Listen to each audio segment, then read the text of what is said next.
Hi hello friends, എല്ലാ കൂട്ടുകാർക്കും പുതിയൊരു റിവ്യൂയിലേക്ക് സ്വാഗതം. അങ്ങനെ മനോഹർ കള്ളം പറഞ്ഞ് ഒരുപാട് പൈസയൊക്കെ മേടിക്കുന്നുണ്ട് ഷാരിയുടെ കയ്യിൽ നിന്ന്. അങ്ങനെ ഷാരിനെ പിഴിഞ്ഞ് മനോഹർ ലക്ഷങ്ങൾ കൊയ്തുകൊണ്ടിരിക്കുകയാണ്. അതേസമയം കാർത്തികയുടെ അമ്മ നന്നായിട്ട് അഭിനയിക്കുന്നുണ്ട് പ്രകാശിന്റെ മുമ്പിലൊക്കെ.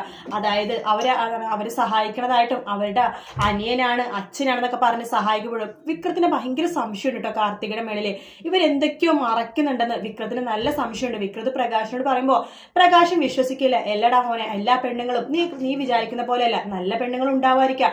എന്തായാലും നമ്മൾ കാർത്തികേയന്റെ അടുത്ത് നിൽക്കണതിന് നമുക്ക് നല്ലത്. അതുകൊണ്ട് നമുക്കിപ്പോ ഇത്ര നല്ല രാജകീയമായിട്ട് ജീവിക്കാൻ പറ്റുന്നില്ലേ? നീ കണ്ടോ, കുറച്ചു ദിവസം കഴിയുമ്പോൾ ഈ വീട്ടിലൊരു വിശേഷം നടക്കും എന്നൊക്കെ പറയും. ഞാൻ കാർത്തികയുടെ അമ്മേനെ വിവാഹം കഴിക്കാൻ പോകണമെന്നൊക്കെ പ്രകാശം പറയും. അപ്പൊ വിക്രത്തിന് ഒന്നുകൂടി സംശയം കൂടും കേട്ടോ. അപ്പൊ വിക്രം എന്താ ചെയ്യാന്ന് വെച്ച് കഴിഞ്ഞാൽ തീർച്ചയായിട്ടും കാർത്തികയുടെ പിന്നാലെയുള്ള നടപ്പ് തുടങ്ങും. അതായത് കാർത്തിക സത്യത്തിൽ ആരാണ്, എന്തിനാണ് ഇവിടെ വന്നത്, എന്തിനാണ് തന്നെയും തന്റെ അച്ഛനേക്ക് ഇത്രമാത്രം സ്നേഹിക്കുന്നത്? കാരണം വിക്രം എന്ന് പറഞ്ഞാല് കൊലപാതകം, അതായത് രണ്ടുപേരെ തലയിലടിച്ച് വീഴ്ത്തിയിട്ടുണ്ട്. അതുപോലെ തന്നെ ഒരുപാട് മോഷണ ശ്രമം, അങ്ങനെ ഒരുപാട് കൊള്ളരുതായ്മ ചെയ്ത ആളാണ് വിക്രം. അങ്ങനത്തെ ഒരാളെ കമ്പനി കാര്യങ്ങളൊക്കെ ഏൽപ്പിക്കണമെന്നുണ്ടെങ്കിൽ എന്തോ ഒരു കള്ളത്തരുണ്ടെന്ന് വിക്രത്തിന് മനസ്സിലാവാണ്. അങ്ങനെ വിക്രം കാർത്തികയുടെ പിന്നാലെ നടക്കുവാണ്. അങ്ങനെ വിക്രം തന്നെ മനസ്സിലാക്കാണ് കാർത്തികക്ക് എന്തോ ഒരു ഉദ്ദേശം ഉണ്ടെന്നുള്ള കാര്യം.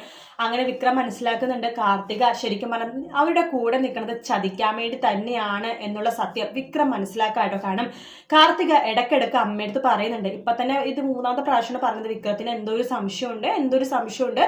കാർത്തിക പറഞ്ഞ് അതും ഒന്ന് ഒതുക്കി വെച്ചിരിക്കുകയാണ്. പക്ഷെ എന്തായാലും വിക്രം ഇതിന്റെ പിന്നാലെ പോകുന്നുള്ളത് ഉറപ്പാണ്.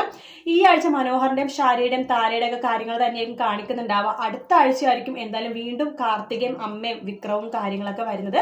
കാത്തിരുന്ന് തന്നെ കാണാം. വീഡിയോ ഇഷ്ടപ്പെട്ടെങ്കിൽ ലൈക്ക് ചെയ്യുക, സബ്സ്ക്രൈബ് ചെയ്യുക, കമന്റ് ചെയ്യുക. മറ്റൊരു വീഡിയോ ആയിട്ട് വീണ്ടും കാണാം ഫ്രണ്ട്സ്. അതുവരെ ടേക്ക് കെയർ, ബൈ ബൈ.